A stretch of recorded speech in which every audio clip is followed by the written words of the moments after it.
Assalamualaikum warahmatullahi wabarakatuh. Selamat pagi teman-teman, berjumpa lagi dengan Bapak Irfan. Baik, kali ini saya akan berbagi tentang mengikuti kursus MEOC pelayanan prima ya dari BPSDM di Provinsi Jawa Tengah. Pertama, setelah Bapak Ibu ikut ini, pasti awalnya diminta untuk pretest. Mari kita melakukan pretest terlebih dahulu ya. Coba ya, ini pretestnya adalah ini, pretest pelayanan prima. Nanti nilai lulus adalah minimal 70. Baik, langsung saja ya, saya klik kerjakan kuisnya. Ya, ini soalnya ternyata ada 20 soal. Baik, akan saya kerjakan ya teman-teman ya.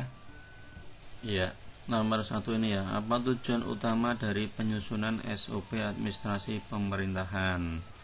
SOP standar operasional, maka saya memilih menstandarkan cara kerja agar efisien dan akuntabel, karena itu panduan semuanya gitu ya. Baik, halaman selanjutnya nomor 2, apa yang dimaksud dengan pelayanan prima dalam konteks pelayanan publik? Pelayanan prima itu seperti apa dalam publik ya, yaitu pelayanan yang cepat, ramah, dan tentu sesuai dengan kebutuhan masyarakat. Berikutnya nomor 3, apabila satu lembaga pemerintahan terus mengabaikan prosedur standar pelayanan publik, maka dampak jangka panjang yang akan terjadi adalah, misalkan mengabaikan prosedur, apa dampaknya jangka panjang? Yang pasti negatif ya, maka mengalami penurunan kepercayaan publik. Nomor 4, contoh nyata transformasi pengalaman pelanggan adalah transformasi ya, ditransferkan pengalaman pelanggan apa, yaitu aplikasi mobil dengan fitur layanan mandiri. Ini untuk masyarakat ya, pelanggan ya. Baik, nomor berikutnya, dalam diskusi tim Anda melihat ada rekan yang merasa tersingkir. Bagaimana pendekatan Anda untuk mencegah konflik lebih lanjut? Nah, dalam diskusi itu harus musyawarah, itu rukun, jangan sampai ada yang disingkirkan. Maka saya mencoba mencari waktu untuk berbicara langsung secara empatik ya, ikut merasakan ya, seperti itu. Baik, nomor selanjutnya nomor 6, dalam konteks transformasi karyawan, penggunaan e-learning ditujukan untuk apa? Pembelajaran digital untuk apa ya? Tentu kita belajar selalu ya, bagi karyawan, bagi pekerja, untuk meningkatkan ya produktivitas dan keterlibatan pegawai. Harus meningkat setiap harinya ya, ke depan selalu meningkat, pelayanan meningkat, kemampuan meningkat, semuanya seperti itu.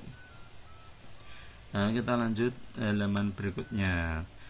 Jika Anda menerima pesan digital yang isinya informatif tetapi ditulis dengan huruf kapital dan tanpa salam, apa dampak yang terjadi? Wah, ini ya kurang bagus ya, harus pakai salam ya, seharusnya pakai salam dulu, pakai pembuka gitu ya. Maka penerima merasa ditekan atau dimarahi ya, karena tidak enak itu ya, kok tiba-tiba seperti itu.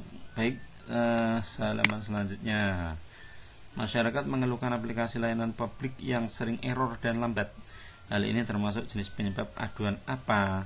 Nah, berarti secara teknis ini ya, sering error dan lambat aplikasi masalahnya ya, berhubungan dengan aplikasi maka teknis.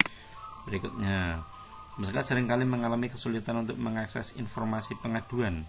Solusi yang tepat adalah, nah, kalau sulit mengakses informasi pengaduan, maka solusinya adalah tentu membuat sistem pengaduan yang transparan dan mudah diakses. Itu bisa dievaluasi itu ya. Baik, halaman selanjutnya, prinsip pelayanan prima yang mengutamakan hasil layanan sesuai harapan masyarakat seperti apa? Ya, akurat ya, yang tepat, yang pas, akurat. Prinsip penyusunan SPAP yang menjamin kemudahan dipahami oleh pegawai baru. Nah, berarti harus mudah dan jelas, seperti itu.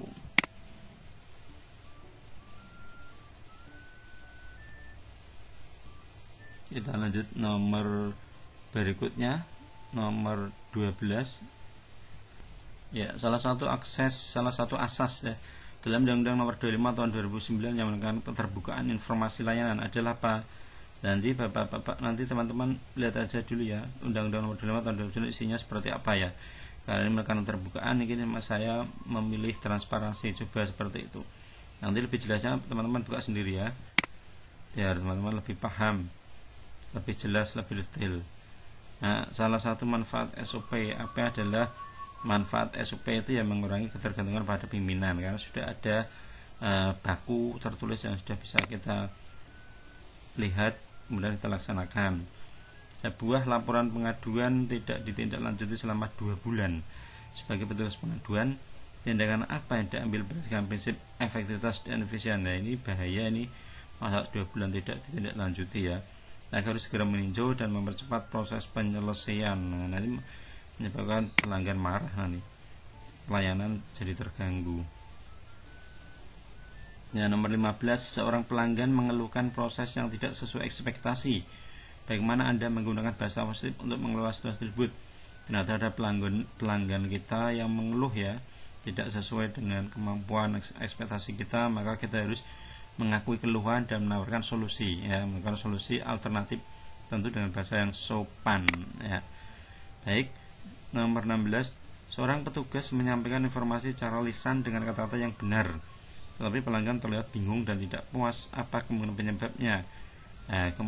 Maka kemungkinan adalah komunikasi nonverbal tidak mendukung pesan verbal ya, harus ada tambahan ya, ada tambahan selain informasi secara kata-kata, mungkin ditunjukkan dengan mimik atau gerakan tangan, postur tubuh dan lainnya, biar lebih paham gitu ya.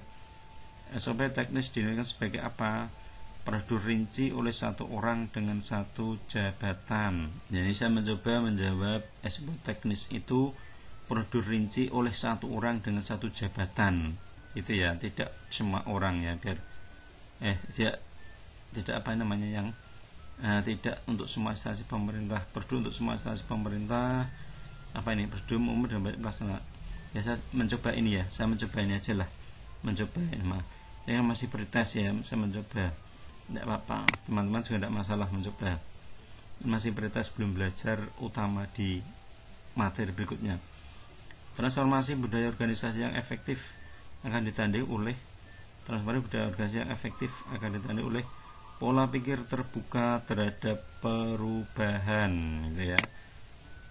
Transformasi proses bisnis ya, difokus pada apa? Yaitu restrukturisasi proses kerja melalui teknologi. Kemudian tujuan utama pelayanan prima adalah tujuan hasil akhir yang dicapai adalah memberikan pelayanan yang memuaskan pada masyarakat luas, masyarakat umum. Nah, itu ya teman-teman ya. Ini versi saya, Prioritas Pelayanan Prima versi saya. Benar tidaknya saya juga kurang tahu, tetapi saya ingin mencoba. Nah, baik, saya coba selesaikan kuis. Tunggu beberapa saat. Ini teman-teman ya, soalnya nanti ada 20 ya. Jawaban nanti 1 poin maksimal 5. Maka 5 kali 20 nilainya 100 kalau betul semuanya. Nah, ini ya.